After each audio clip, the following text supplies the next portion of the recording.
Just get that all started, and I think we got everything running. Yes, we are. Okay, so to everybody here, let me get the mic out of my face. It's like I'm eating it.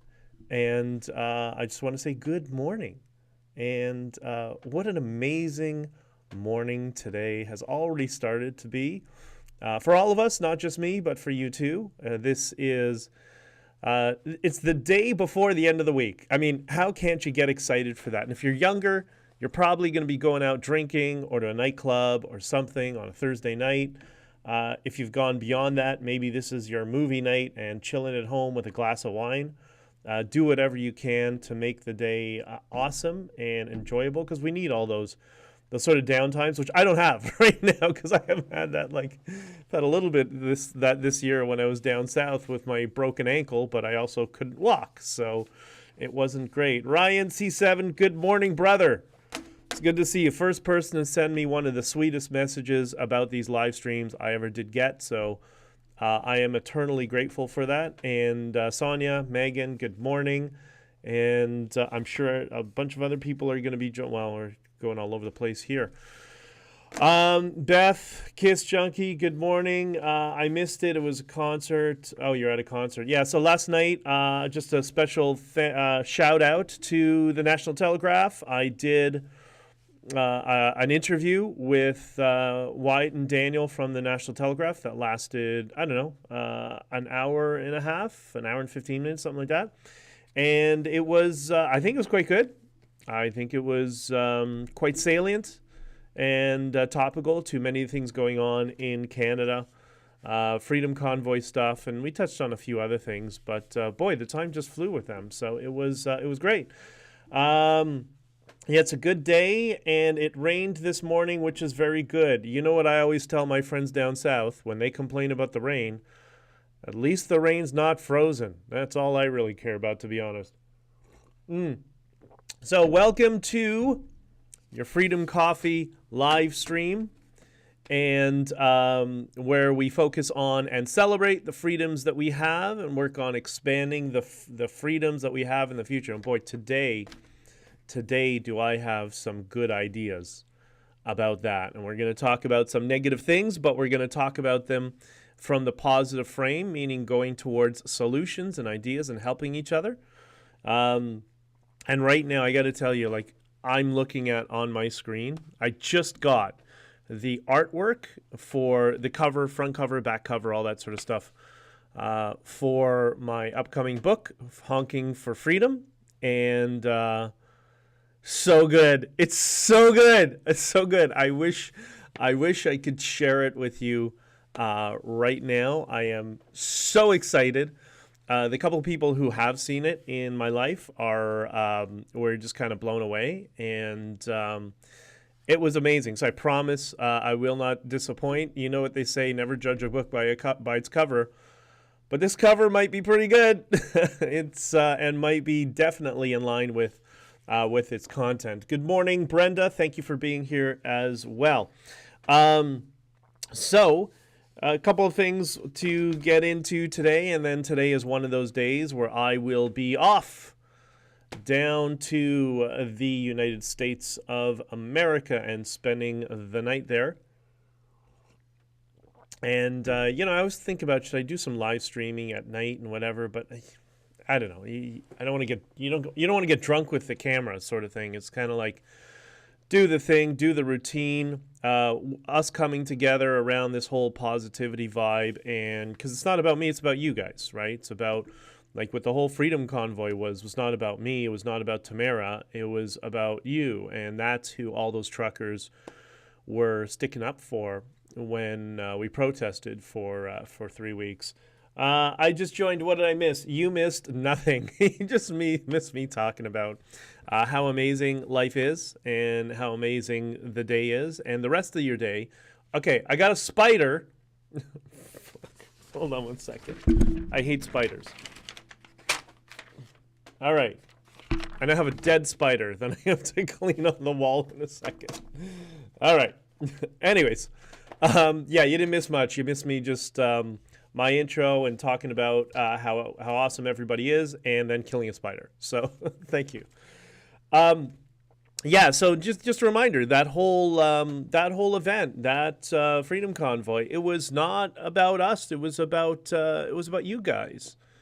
And I think I'm so touched by so many people, so many of you who acknowledged that and appreciated that, because really that's what kept us going.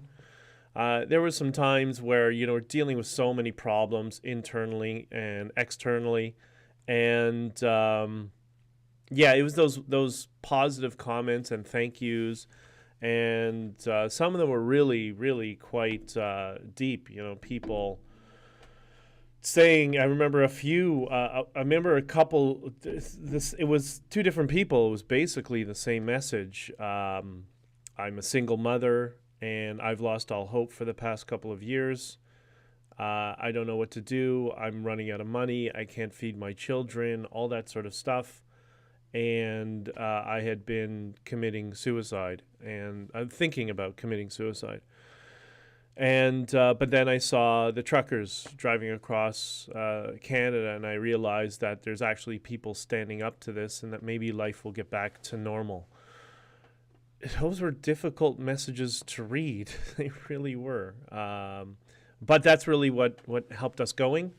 And people being in those highly negative states of their life, but then moving forward and realizing that there's positive change on the horizon, and that is still going, because it's not a simple click of the button. It is a process, and we're still in the middle of the process. That's what this EMAC,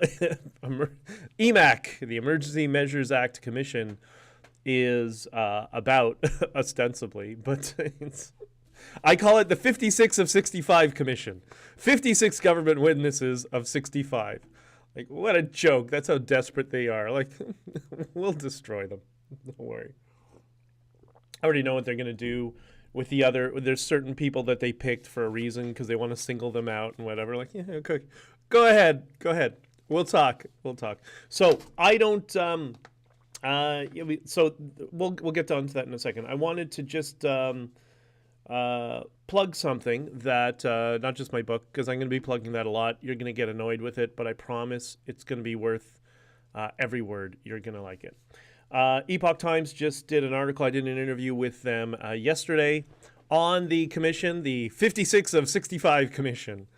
And so it was just released this morning. So I just posted it on my Twitter. So if you are on Twitter, go take a look at the article that was posted, and support the Epoch Times. They're pretty good.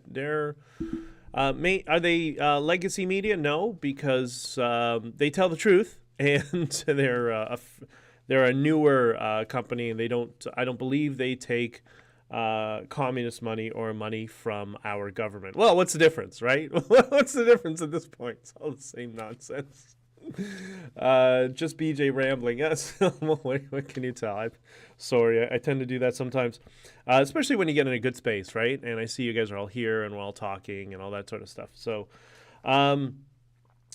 okay, so this Epoch Time article, I actually haven't read it. I'm just so busy this morning. But I'm going to read it shortly. I understand what the context is, because, I was interviewed for it. So I know, and we did some follow-up questioning after, so I kind of understand where he was going. So the 56 of 65 Commission is going to start today. Everybody's going to get all excited. It's going to be painfully boring, because you're going to watch government bureaucrats talk to government bureaucrats, and you're going to want to swallow a bullet. I promise you. Just save yourself the aggravation. Maybe put it on as background noise. These people aren't exactly oozing with personality and charm or charisma. Actually, most of them have absolutely none of it. So it is what it is. I will be testifying sometime in November, in the earlier part of November. I don't know the date specifically, or I shouldn't say that. I've heard of two specific dates, because emails were going back and forth with my lawyer and the commission, which I have not announced who my lawyer is yet, but it's a doozy. That's going to be a news story in itself. And I'm sure there's going to be a lot of legacy media who either want to talk to him badly or try to not talk to him. Well, one or the other is going to happen on two extremes. So I will let you know that sometime soon, who my lawyer is and the specific date that I'll be testifying. I wanted to mention this before. You know, I'm going to give, despite the frustration of some people, I'm going to give some props to Keith Wilson because, you know, when I left the last day, I was arguing back and forth with Keith Wilson. He told me, you need to leave on February 18th. And we went back and forth for, 15, 20 minutes. And I'm like, Keith, you know, like, I'm given a wheelchair with a cast. I'm no threat. And he was insistent that I leave and whatever. And one of the things he said to me, this was the part that convinced me, he said, look, Tamara's been arrested. Chris has been arrested.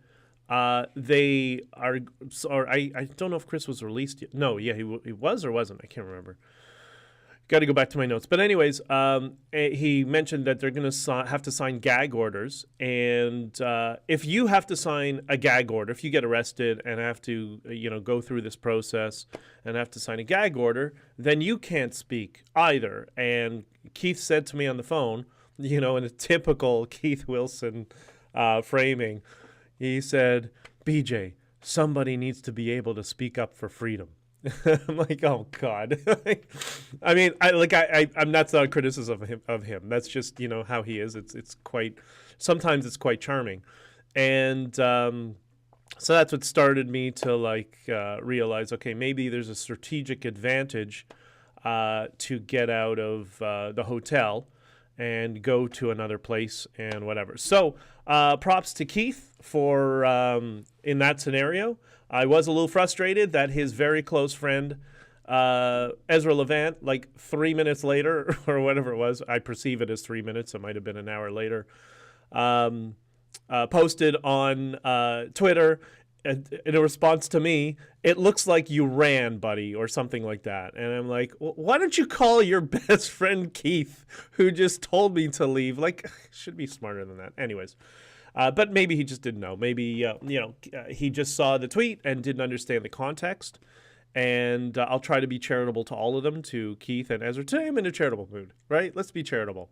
So maybe they were all trying to do their very best. I don't know. But so maybe Keith does deserve some props, because when we go into the commission, I don't know that there's any parliamentary protections, which was a concern of mine.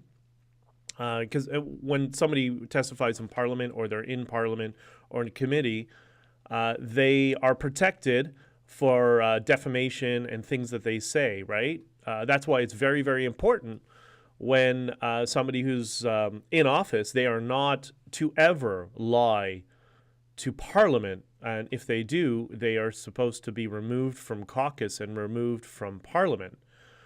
Something very interesting in my book. We discovered, after doing 2.5 months of research, that we found somebody very prominent directly and knowingly lying to Parliament. And we talk about that in my book. And that is, in the real world, you think, okay, politicians lie all the time. Yes, but in Parliament, that is something different. There are some specific, I don't know why this is, there's some specific guidelines they are not to ever break. I don't know what's going, oh, okay, I guess it's, okay, that's working. All right, so, Trudeau freezing bank accounts. You have to take a Rebel with a pretty big grain. Oh, this is from Ryan. You have to take Rebel with a pretty big grain of salt, but they still provide a needed counter narrative. The Menzoid is still my favorite spirit animal, though. Yes, I quite like Dave Menzies. I know him, pretty well. Met him a bunch of times. Gotten together with him. He is a riot, and I saw what he did with the, and I saw Ben Bankus and him just posted a picture together. He went with the prosthetic breast. It was so amazing. Now, is that journalism? Maybe that's modern journalism. It's a little bit of trolling, but I give him a lot of credit for that. And I do love Menzies. Menzies doesn't seem to have a bone of anger in his body. And I think he's a good spirit. I really do think he is. I'll be playing the inquiry in the back. This is on locals. I will be playing the inquiry in the background while I work. Yeah, that's about all you should really do, because it's just it'll for most of it it's going to be a snore fest, because they're just going to try to build this counter narrative. I think. I'm not sure how many people within the government bureaucracy are going to go along with it. I would assume most of them, because most of them have their careers hanging over their head if they say the wrong thing. That's what's happened to Canada at this point. But, let's see. Let's see what happens. We'll give them a chance that maybe they'll be honest actors, and we'll find out what happens. A message just popped up on here. For anybody who is in Ottawa, when I do my testimony, the day that I'm going to go stay there overnight, 1 day or 2 days, I'm going to be there with my lawyer, thinking about maybe doing an event in Ottawa, maybe even inviting some we're not going to invite the so-called media, but we're going to invite, maybe independent media and a group and a get-together. I know a bunch of Bitcoiners there as well that were supporting the convoy. So I don't know. Do you think I should do an event while I'm in Ottawa, or should just go in, stay overnight, testify, and leave? Let me know in the comments if you think that we should do something there. If you're in the area and you're able to be there, then that might be something we'll be able to do. But for sure, October 26th is going to be the book launch event in Toronto. The pre-sales are available on October 21st. So if you want to come to the event in Toronto, which is going to be, we're going to start, I think, 6, 7 o'clock, if I'm not mistaken, and go all through the night. We're going to be giving tickets to, the tickets first will be distributed to people who follow on locals, so honkingforfreedom.locals.com. That's why it's no surprise, the title of the book, which was my motivation from the very beginning with that title, with that name. So first level, the first tier of the triage are people who subscribe on locals will get the opportunity to buy tickets to the live event on October 26th. And then the second tier will be people on Substack. And between the two of them, there's about 100,000 people there.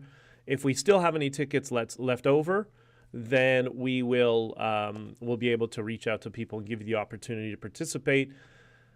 It's going to be a small event, so it's going to be just under 150 people, 20 people from alternative media, that sort of thing, will be able to attend, and 20 people who helped with the book, did test reads and all that sort of stuff, and then 100 people who are from this audience is how we're going to do it. And if it's successful, and if there's interest, who knows? Maybe we'll do more events. I will be speaking in Boston on November 17th, and I'm getting inquiries from other places in the U.S. to do some events and book signings and stuff like that. So we'll see how it all transpires. This is all very organic now, so whatever. Okay, so earlier. Okay, so first let's talk about what everybody's fascinated with: governments that freeze bank accounts. Isn't that fascinating? Without any criminal charges, any proceedings, convictions, let alone charges, right? It's amazing. We live in this world of tools that Christa, my grandfather, was an actual Nazi freehand, whatever her name is, said, we're going to bring her tools. Remember, she's sitting there with her Tourette's going on when Trudeau, Prime Minister Blackface, was announcing it. So the tools that she has introduced, maybe from her friends at the World Economic Forum. Did you know that she wrote George Soros's biography, and he's one of the biggest donors to the World Economic Forum? Oh, I'm sorry. David Frum is going to call me anti-Semitic now. Oh, that's all right. I forgot. That's the new rule. This is how clown world works. I drove him home once. I should have thrown him out on the car on the highway. Anyways. Sorry, just venting. Anyways, so our tools of freezing bank accounts. So just a little bit of a review. It's not just freezing bank accounts. So when it happened to me and everybody else, it was bank accounts, credit cards, lines of credit, business accounts, everything, absolutely everything, including apparently car insurance. And I was just in a wreck and wrote off my car.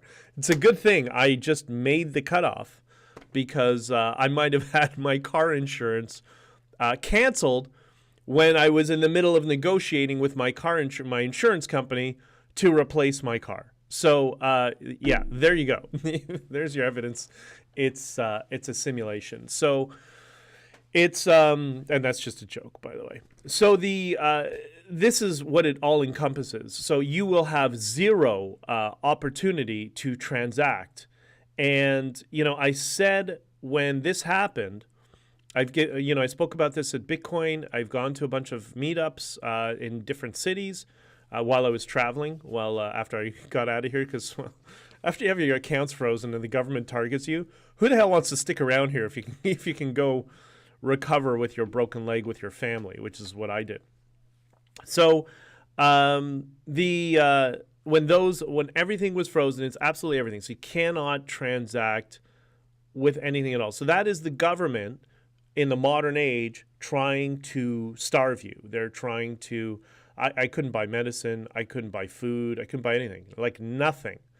That is the ramifications of the book, of the government freezing you. And I mentioned both in Bitcoin and when I went to all these different events, I said, and this is speculation time, but I think this is a common trajectory, that these tools that they created of freezing bank accounts, this is just the beginning. This is just the start.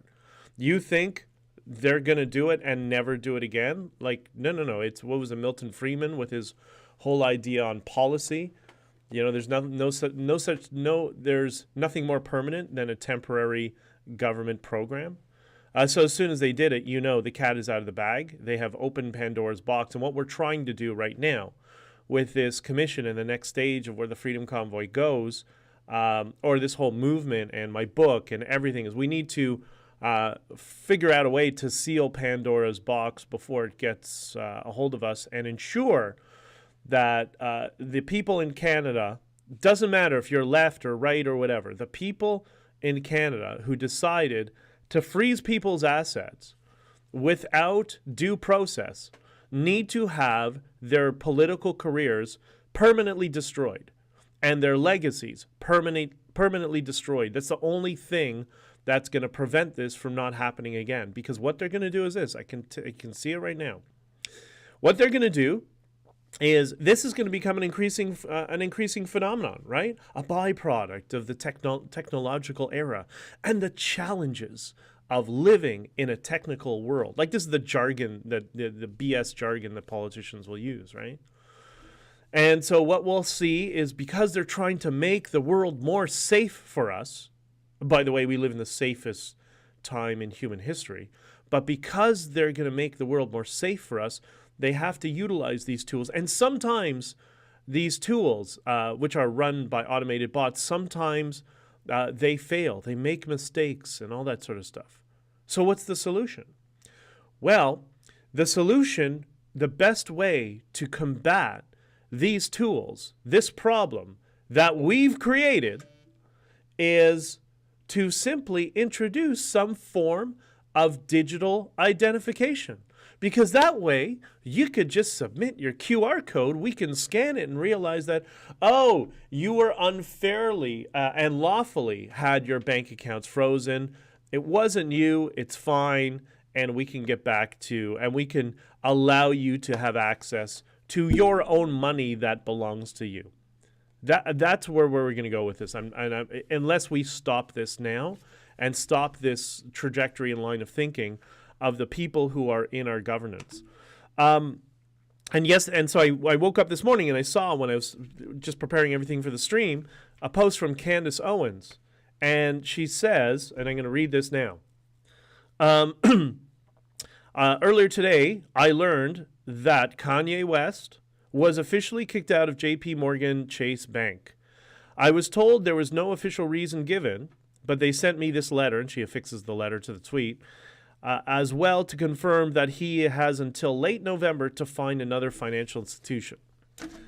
So now we have the banks who, well, nobody's ever liked banks. I've always despised them. Most of them. Some of them have actually been pretty good. Now the banks are engaging in this behavior now. What's interesting about JP Morgan Chase, and I put on Twitter today, is wasn't it JP Morgan Chase that received a wire of $25 million from Adolf Hitler during the later end of World War II? Oh, we got a bot. Nobody likes BJ. I've noticed that. So here's a perfect example of a bot. So the name is, remember we were talking about earlier how to distinguish between real people and bots online? The name is Throttle something. This is how you tell when it's a bot. What's happening is there's an API script going on in the background. It creates a burner account on social media. So it's a script that creates a new account, registers it, sets it up. They choose a target, and it'll run scripts that don't actually address what I'm saying. So for example, Ryan C7 is not a bot because I was talking specifically about Ezra and Keith Wilson and giving props to Keith Wilson. And Ezra responds specifically about, Rebel Media and compliments David Menzies, and Menzies is awesome. What the bot does is nobody likes BJ. And then the next comment. So here you go. This is what a bot comment looks like. See, nobody likes BJ, and the follow-up is spare us. So there's there's nothing in there to acknowledge anything that I've said or any familiarity with who I am. It doesn't know that my name is Benjamin. It just sees BJ in the script. So it's gathering all this data, pulling insults, and posts those insults trying to persuade people who are watching. That's how these bots work. And it's no coincidence that the bot just started today on Facebook for the first time, the very day that Epoch Times has done an article about me. You think maybe that's a coincidence? Or you think maybe the fuckers in the Chinese Communist Party have something to do with it, right?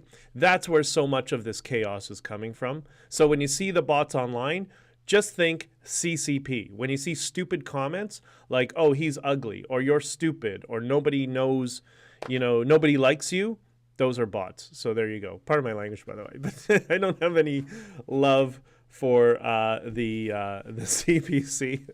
I hope that's helpful. I really do hope that's helpful, because we all got to get really good at this skill and identifying it, because AI is down the pipeline. I've been working with or playing with a couple of AI applications, and it still doesn't understand language contextually, but it's getting better.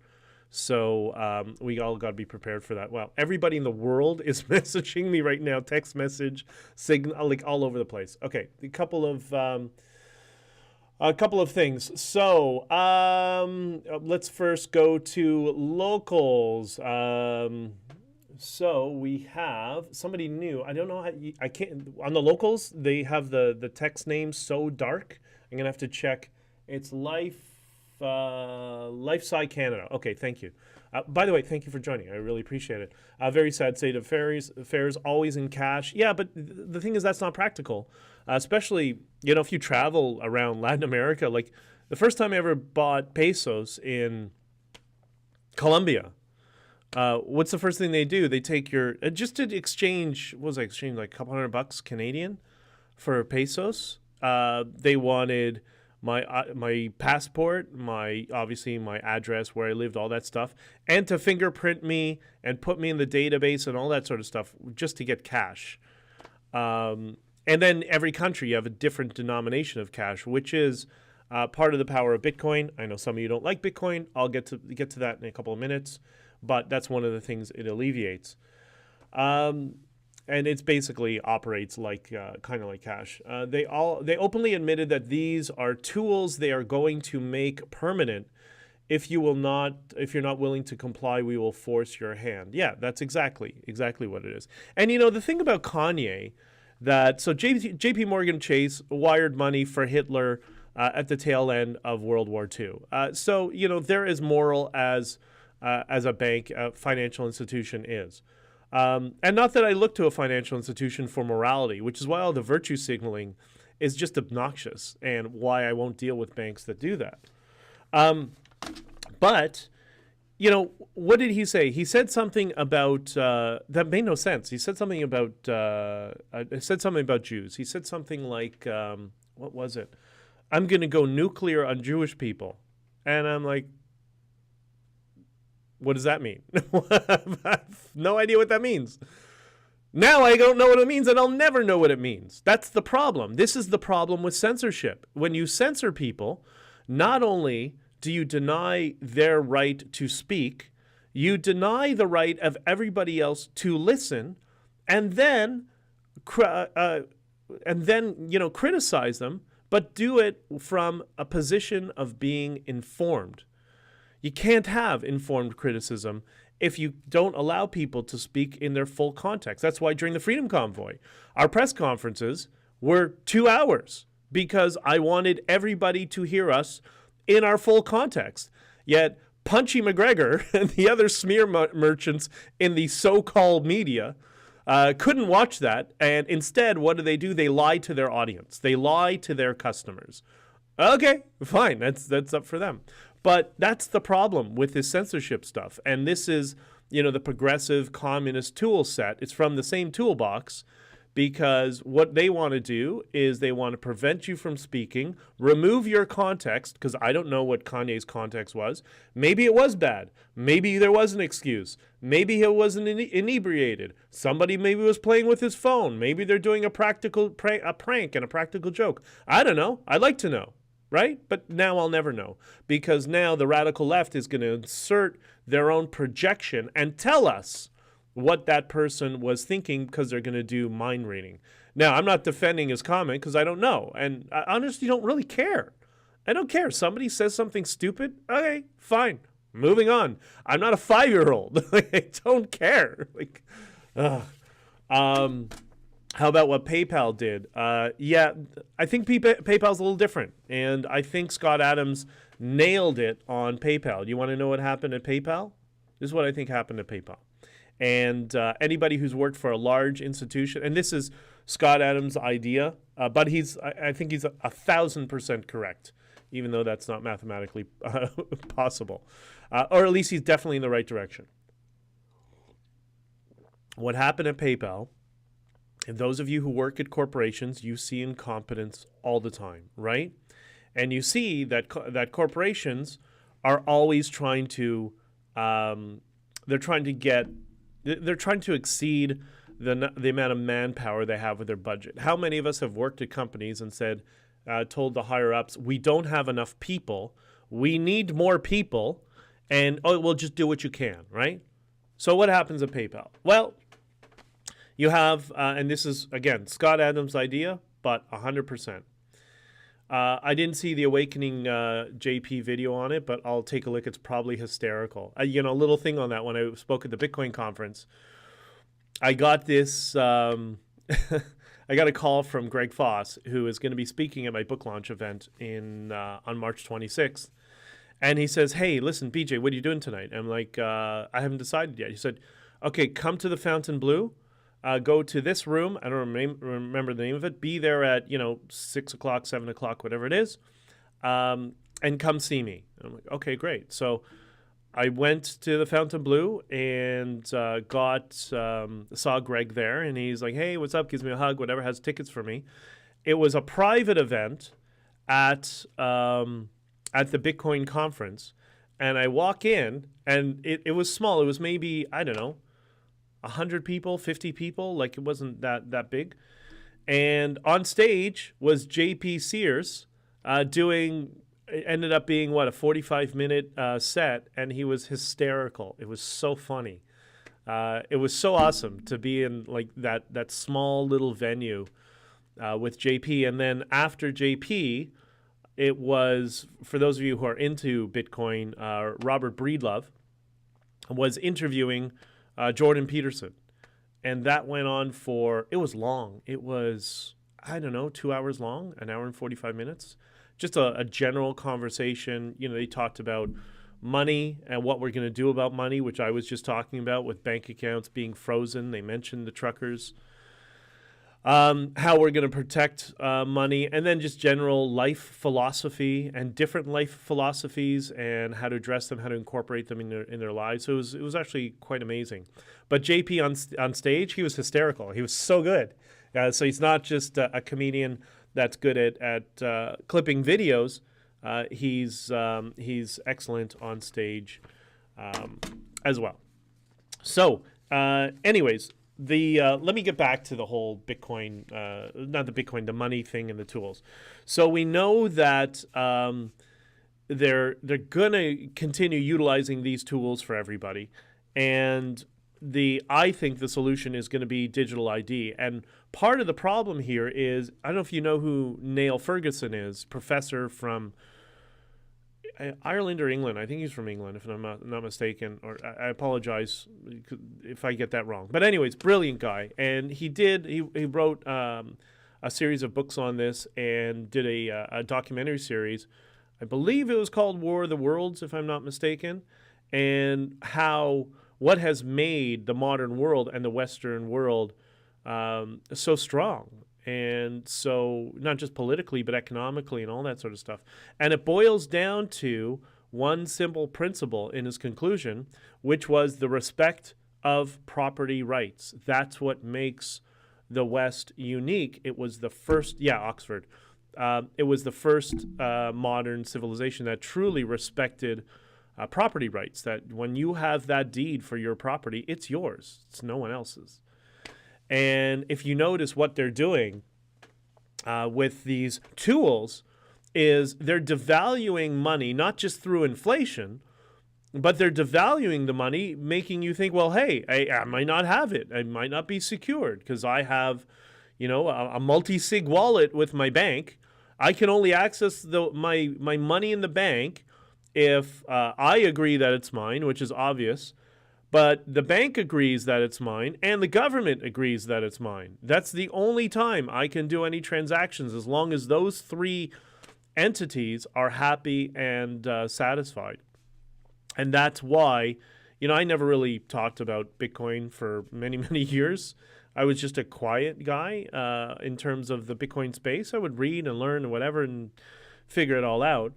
But Bitcoin, according to the IRS in the United States, it's legislated as property. So it's not just, and I'm not going to get into Bitcoin in details right now, but that may be one of the solutions for all of this. And it was for me. So while we all had our accounts frozen and all our assets frozen and all that sort of stuff, we were all lucky in that we had people around us that were taking care of us. So it was everybody came out and helped each other. It was a difficult time. It was unprecedented. Never seen that in Canadian history. People who've not committed any crime, not been charged with a crime, having all their assets frozen, which is what I think is what's going to hang Trudeau on his political career. He's done. He's finished at this point. But for me, I had always in the back of my head that, if things push really comes to shove, I do have a little bit of Bitcoin. So if I really was desperate for money, I had that, and nobody could touch it. So that's kind of the importance of it. You don't need to understand the whole technical stuff. Nobody understands the technical stuff behind fiat money. Most people even know that money is fiat. So because it's new, people get intimidated. How does it work? You don't need to know how it works. Forget about it. You just need to understand that it can't be confiscated and it's not centralized. No entity, no individual, no person, no single computer, nothing controls it. It's a distributed ledger and it uses a blockchain format. And that's it. That's all you really got to understand. So I suggest everybody, part of the strategy is to get a little bit of Bitcoin, which leads me on to the conservatives, where Pierre Poilievre has come out during his leadership campaign, explaining that people should have the right to custodial their own Bitcoin and buy whatever assets they want. That's part of the freedom idea. I guess the best way to describe it for people who don't know This whole Bitcoin thing, this is firstly, it solves what's called the Byzantine Emperor General's problem. It's a logistics and mathematical problem that's existed for thousands of years. The person who created Bitcoin was the first person in human history to figure out how to solve this ancient problem. We're not going to understand how significant this was for another 50 years, but it's transformational. Like it's huge, and it's all about giving people individual freedom. Like that's why it's important. So that's why I was so happy to see Pierre have the courage to say, "Hey, Bitcoin." And guess what? Guess who doesn't like Bitcoin? Guess who doesn't like it? Your favorite blackface prime minister, Prime Minister Blackface Trudeau himself, does not like Bitcoin. What does that tell you? Because he doesn't like you to have your freedom, right? He needs his tools to lock you out of your bank account. So this is why I'm not going to go on very much more about it, but this is why anybody who's skeptical, believe me, I understand. I was skeptical in the beginning too, but the fact that Prime Minister Blackface and all the authoritarians in the European Union as well don't like it shows me that maybe I should have some. I should focus some of my attention on that. Beth says JT does not like Bitcoin, but his brother Kyle does. Yeah, I did an interview, a podcast with his brother Kyle, who's actually a good dude. Like, he's a nice guy, and the complete antithesis of Kyle. And somebody says here on Instagram, Bitcoin or crypto? Bitcoin and not crypto. Don't even, for anybody who's new to this stuff, because crypto is not decentralized. It's done through, it utilizes cryptography, but it's not decentralized. So that's for people who want to play the casino. That's fine. The asset that's the store of value is Bitcoin. So anyways, we're going to we'll leave it at there. And it's so funny. Again, Epoch Times does the article about me today, and we're going bot crazy on all my platforms. Oh, well, I guess Shinny the Pooh, his people are pretty upset. So, just another thing on the conservatives. I do tend to criticize the conservatives as well when they do bad things, and I compliment them when they do good things.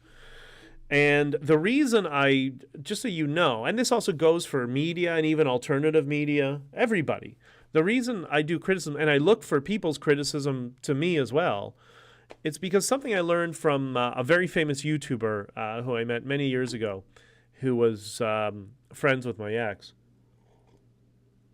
He has this philosophy that I adopted that I like, which is the value of positive feedback trends towards zero the more you get it.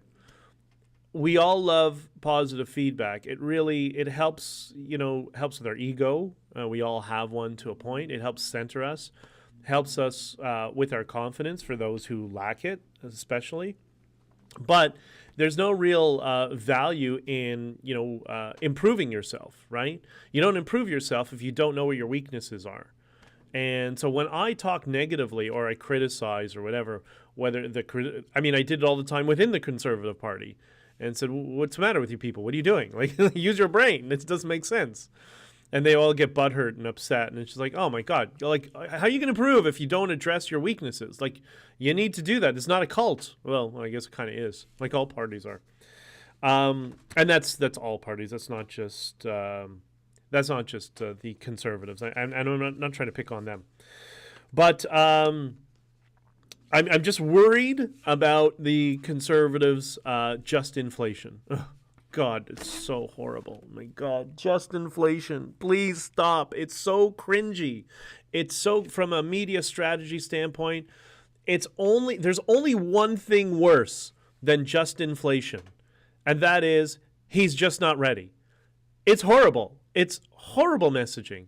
This is one of the reasons we lost in 2015, which is when I was a candidate. One of the reasons we lost is, and by the way, it's the same people in charge right now. So, they have a lead in the polls, but I'm hoping they don't flush it down the toilet, because they have a tendency to do that, and quite reliably. It's the only thing they do reliably. He's just not ready. This is why it was so damaging to our campaign. Marketing 101, you never appeal to somebody's subconscious or the recipient's subconscious with a negative frame. So, if you say something like, Justin Trudeau is not ready, he's not ready to be prime minister, the recipient's subconscious needs to first imagine Justin Trudeau as prime minister and then undo that and imagine him as being a bad prime minister. That doesn't work. That's not how it works. All they did is they got him elected because they kept getting people to imagine Justin Trudeau as prime minister. Every time they said it's he's just not ready. And then reinforce with another marketing strategy of the underdog. Everybody loves the underdogs. But if people are into sports, you know this. Everybody hopes and wishes for the underdog, sometimes even the opposing team, right? So you've now painted a picture where Justin Trudeau is, I need to imagine him as prime minister, and he's the underdog in this race. That's why we lost the election in 2015, because that's stupid messaging. It is so infuriating, and they're doing the same thing with just inflation. It's so cringeworthy. Just drop it. Just drop it. Go to a proper media company or media strategist or marketing strategist that can explain the most basic principles of branding. So there's my conservative rant for the day. And I want them to do well. I want them to win. That's why I bring this up.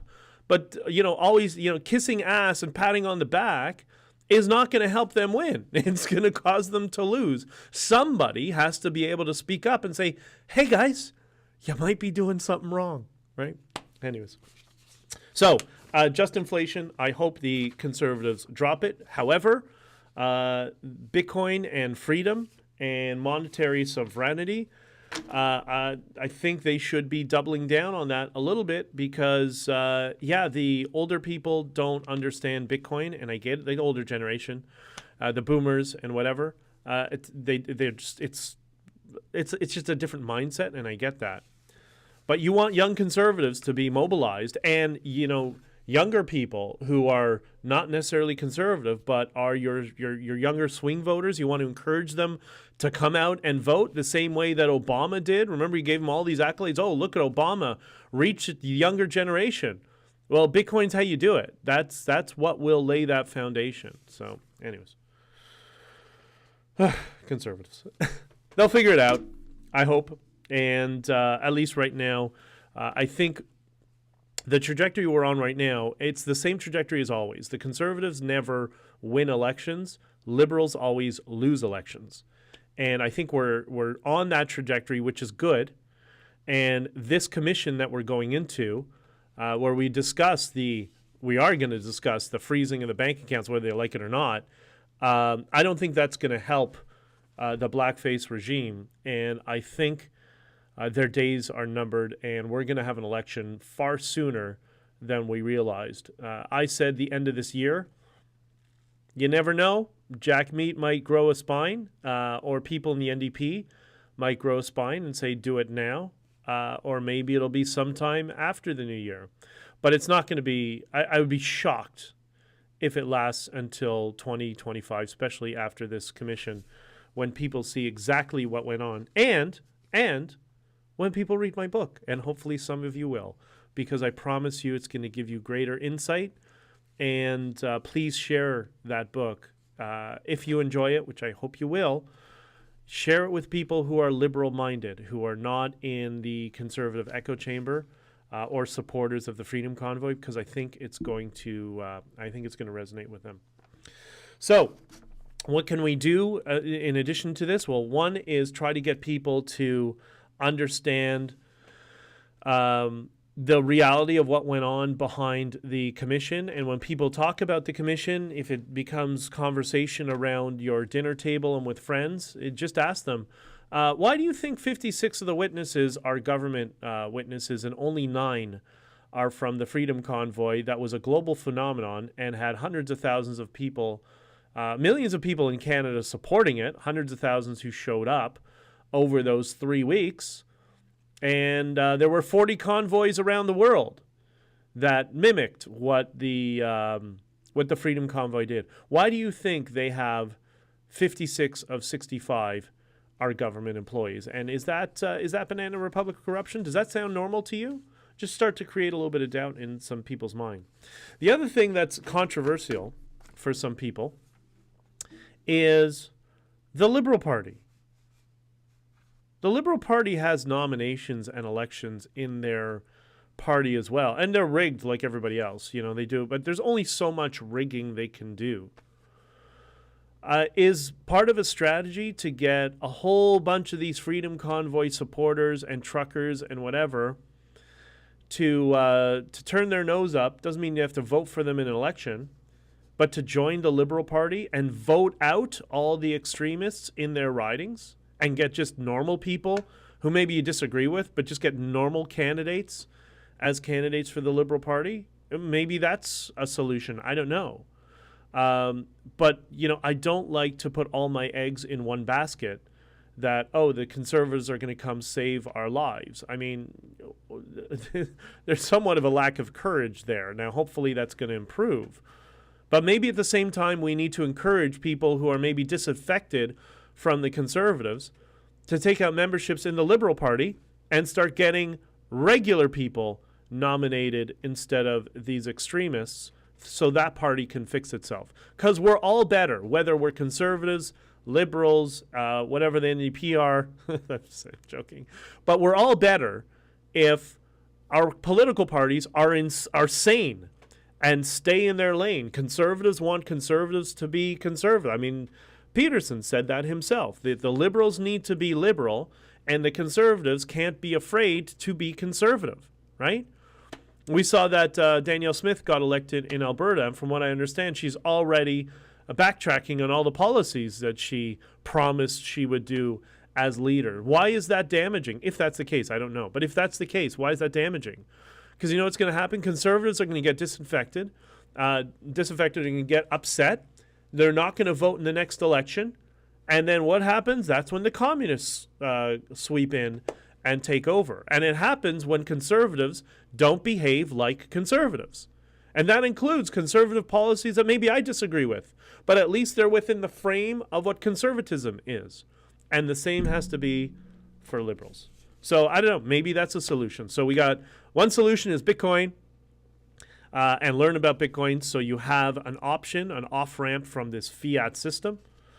Another is, should we consider encouraging people to also take out memberships in the Liberal Party? Like, you can be a conservative member and also take out a Liberal Party membership just to vote in somebody who's not a lunatic in that party, right? So I think that's another potential solution of what we can have. And the other thing is doing what we're doing here. My book, I promise, it's going to be a resource for you, I promise. Telling the truth, telling the story, always sticking to it in this, and paying attention to this commission, and also being aware to inform our friends who are confused about the Freedom Convoy and the commission that the whole thing is likely rigged. And or at least they're going to try to. They're going to try to build a narrative. Now, will people in the bureaucracy, the government bureaucracy, play ball with Trudeau? I'm not so sure. And that would be an amazing thing to see that there are people in the bureaucracy with courage to not allow the government to continue to triple down on the lies about the Freedom Convoy. That would be an amazing accomplishment. So let's hope so. But if they don't, I'll be there in November and I'll make sure they do, because I'm going to be such a pain in the ass. Not a pain in the ass, but you know what I mean? I'm not going to toe any political lines for any political parties on either side. I'm just going to tell the truth of exactly what went on. And because I was the central figure who was the spokesperson and did all the media, I'm in a pretty unique position to do that. So wish me luck, and I'm going to do the best for all of you. Okay, so comments, and then we'll shut it down if there's nothing else. Oh, and just a reminder, to October 26th, if you want to come to the live event, join Locals, honkingforfreedom.locals.com. And also the benefit there is it is a free speech platform. Inevitably, if I ever get targeted for censorship, which I don't think I will, but I'll have that. And I'm also going to do some locals exclusive content moving forward, which may relate to this this event on the 26th. So, and then the other one is my Substack, bjd.substack.com, which I know it's been like a month since I put an article up. There's a bunch of things in queue. We will be putting stuff up. I promise you, just lots of things are going on at once, okay? And I apologize. That does, oh, Amanda, how's it going? That does seem to be objective. Well, that's it. That's all I'm going to try to do is just objective truth and whatever. I don't think Canada will survive till 2025. Oh, yes, it will. Oh, listen, I've lived in some pretty rough third world countries. Canada is still well ahead of most countries in the world. It's definitely going to survive. These are the swamp creatures in the political class. There's only so much power they have because ultimately you have the power and we all have the power. And that's what we displayed at the Freedom Convoy and will continue in the commission hearing. Unfortunately, there's only a small group of us, but I can hold a lot of weight. And I don't experience this thing called stress or whatever, or fear. Like, I don't really care. Everybody fears certain things, but government bureaucracy, pieces of paper, no, I don't fear any of that sort of stuff. Okay, so first on locals, because they need to reinforce the narrative. Yeah, that's all I think that's what they're gonna try to do, but let's see if the bureaucracy comes out on the side of the people or if they come out on the side of the party, which is, what they do in China. It seems like Trudeau's doing everything to destroy Canada. Yeah, I don't want to mind read him, but you always want to think, what's his motivation? Is he that much? Well, I mean, firstly, he doesn't make the decisions. He's an airhead. But the people around him, are those the ones who are making the decisions? Is that the motivation? Do they just hate Canada and want to destroy it? Are they exploiting it? I don't know. If it's Justin Trudeau himself, I don't think he hates Canada. I think he's just a moron. If it's the people around him and some of the people around him who have some communist tendencies, then I could be convinced that some of them are actively trying to destroy the colonialist Western Canadian culture, like a bunch of lunatics. Anyways, thank you, Lori. The EMAC has started, is live online, and I promise you it's going to be pretty boring, and we'll talk about that on these streams. And whatever opinions you have about what you watch when we do the streams, I might make them a little bit more open, share them. Let's talk about what you see. Send me some comments and threads and all that sort of stuff. Okay, so David shows up. Thank you. Left has gone full-blown Marxist fascist censorship, and the banning of free speech is one of the basic tenets of fascism. Sorry, Wikipedia fascism. It's not right. It's not a right-wing ideology. No, it's not. The National Socialist Workers' Party was not a right-wing party. It is a left-wing socialist party. By the way, PayPal has gone down 66% yesterday. Oh yeah, I forgot talking about PayPal. Let me save that for tomorrow. Not tomorrow, the next day. We'll talk more about that because let's see how that transpires. But basically, it was incompetence that we all see in corporations all day long. That I don't know that PayPal was being malicious. His idea is, all right, we have an ESG policy. Well, the one lawyer who works on the term of service, how am I going to do ESG? I don't know. Okay, $2,500 if you say something mean. Or say something racist, boom, there we go. We meet our ESG quality criteria, send it to his boss. Not only do we not read the terms of services, his bosses don't read it. Nobody reads it because, well, we know how corporations work, and then it slips out. And when PayPal said it was a mistake, I have a feeling it probably was. But they've done enough other BS over the years, so my sympathies for PayPal are really laxed at this point, so I don't really care. But I think that's probably what happened. But who knows? And, I also don't like to see businesses fail. But I don't like to see businesses go woke. So it is what it is.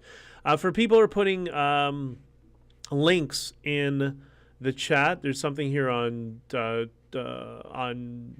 what is that? That's on Facebook. This is what I get, and it's not clickable for me, so I have no idea. Maybe just tell me what you want to say, or just take the content of the tweet, copy paste it into comment and send it. And if it's nobody likes BJ, then we know you're a bot. All right, which is probably why you would put up the thing. But okay, Brenda, how long was your bank account frozen for? It was frozen for 8 days, if I'm not mistaken. The day after the Emergency Act was removed, my bank account came back online. Mine was one of the last ones to be frozen, and then it was frozen a day after, if I remember correctly. It's about 8 days. And it's so funny. Everybody around me was freaking out, and they're like, "Oh my God, the oh shoot, did we lose the locals again?" Oh, okay, battery. Sorry guys. Sorry everybody on locals. I'll make it up to you. Everybody around me was freaking out, and I'm like, "What are you freaking out for? Don't worry. This is not, this will fix itself. Just give it some time. It's going to be a little while, maybe a couple of weeks or something, but there's no way this is going to stand in a Western nation right now." I said to somebody, I said, Trudeau just destroyed his political career permanently, and he destroyed the opportunity for anybody with the name Trudeau to ever be elected to office ever again. So I said, let's celebrate that, right? Yeah, it'll be, so that was kind of my framing when it was going on. The message, monotonous, there's so much to pick on, and there's new platform ideas that hasn't seen the light of day. There's going to be so much innovation, if that's what you're referring to, I think. There's going to be so many things coming down the road anyway. So, and plus the fact that Musk has bought Twitter and is pretty much a free speech absolutist, I think that's really going to change things, and that's why the communists who are on their board were losing their minds. All right, next, Megan, off topic. Just wondering if you are aware that your Rumble channel name okay, there's a problem with it. I will take a look. And thank you, Megan. I did not know that. I'm not sure, but I will. I'll check it out later. Okay, Trudeau's already declared Canada as the first post-national country. His alignment with the UN Agenda 2030 is a destruction of Canada as we know it. So, he declared that, but he's not king, right? And what did the Freedom Convoy declare? We declared that Canada has a very unique and specific national identity. Built around peace, love, unity, and freedom. So he can take his ball and go home, and I'm not worried about the future of Canada. There's going to be bumps in the road as we get there, I promise, but we will get there. And as you've all noticed, I'm sure, you can now talk to regular people about this stuff. They're starting slowly to listen, and it's just going to take some time. Just be patient and slowly work through things, and be good to people when you reach out to them. Try to persuade them. Don't yell at them. Don't say, "Oh, how can you support a communist?" You've just ended the conversation right there. But if you try another tactic, have you noticed that 56 of the 65 witnesses in the commission are all in the government payroll? And by the way, did you also know that most people who work in the government, if they don't toe a political narrative, then they get reprimanded or passed over for a promotion. We see that with all the gender ideology nonsense. If you don't toe the line, then you get fired. Well, these people, if they don't toe the line with the government narrative, will they get disciplined? I don't know. But hopefully there's some of them that have some courage. And, it's just like what we did with the convoy. Once a few people start speaking up, everybody else follows. So hopefully people in the government will have the wisdom to do so. Kathy, I keep forgetting I can post them. Don't thank me, thank you, because you guys are the ones who all supported us. Okay, well, I will check. And Bernadette, you give me hope. We all should give each other hope. Because, like the lefties like to say, I remember seeing this as hysterical. in big letterings on the Bugatti, Aston Martin, Rolls-Royce dealership during COVID. We're all in this together. Really? Really? We're all in this together. Okay. But for us, in our case, it rings true because that's what the Freedom Convoy was. Despite, there was a lot of tension because there were people trying to sabotage us and trying to get us fighting with each other. But I saw us all come together when I broke my ankle, and we had just had a meeting. And people, a couple of guys came out and carried me. I tell this story in the book in more detail, but they carried me onto into the lobby of the Ark Hotel, plopped me down on the couch, and elevated. I thought I just rolled my ankle or something. I don't know, or something bad. Anyways, but clearly it was broken, and I'd never broken anything, so I didn't know. And, all these people came around and showed nothing but love and concern. And these are people that we had some friction with certain things. Particularly Miranda comes to mind because Miranda was like, she was like a walking pharmacy. She gave me all these drugs. I didn't know what the drugs were. She had, apparently she had some good stuff. And I'll tell you why I know. So but I was worried. I'm like, I got an interview to do in the morning. I had to respond to this email. So I'm lying on the couch and I'm on my phone trying to, organize my OmniFocus and respond to emails and get ready for tomorrow. And Miranda's like, oh, here, take this, take that, take this. I'm like, what is it? She's like, it's going to be good for you. I promise. I've treated enough kids and whatever. Believe me. Just listen to what mom says. And I'm like, okay. And I made sure to write down the drugs that she was giving me. I didn't know what they were, but whatever. So I said, okay, thank you, Miranda. And I took it, and she was by my side for a little bit. She was awesome. She was so loving. And then I got to the hospital, and I felt nothing, man. Like I had a broken ankle, but like, okay, whatever. And the doctors, but when they're, before they put me under, they said to me, what drugs did you take? So I said, I don't know. I pulled out my phone in a little bit of a haze, and I said, these drugs. And he said, did you have a pharmacist with you? And I said, no, better, a trucker. I said, that person should be a pharmacist. That was the perfect concoction of medication. That's why you feel no pain.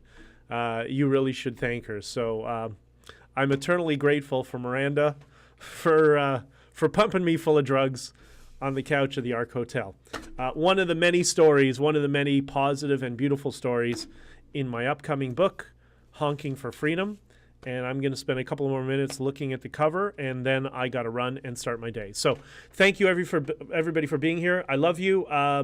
Watch the commission today. I'm going to be in the truck. You can tell me how boring it is, and then we'll talk about it on Saturday morning. We'll do a stream together, and hopefully I'll see you all